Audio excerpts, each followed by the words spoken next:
নমস্কার বন্ধুরা, আজকে আমি বানাবো শিম, কোয়াশ আর আলু। ওই যে আলু কেটেছি, শুটকি দিয়ে একটা করব।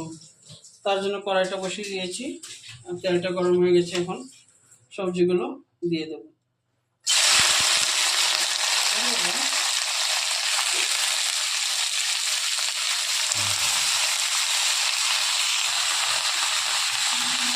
পরিমাণ মতো শিম দিয়ে দিলাম,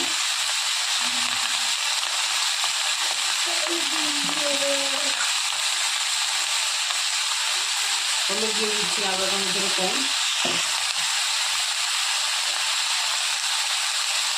লঙ্কা গুঁড়ো দিয়ে দিচ্ছি 1 চামচ। ভালো মতো কষিয়ে নিচ্ছি।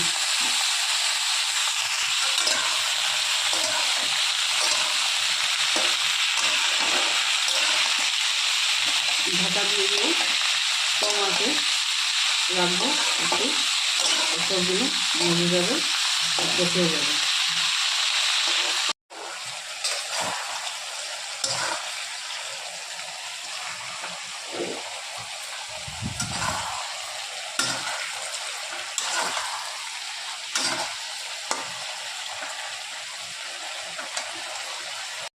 দেখুন বন্ধুরা, এখন সিদ্ধটা দিয়ে দিলাম, আর পেঁয়াজ, রসুন আর যেটা কাঁচা লঙ্কা বেটে দিয়ে দিয়েছি।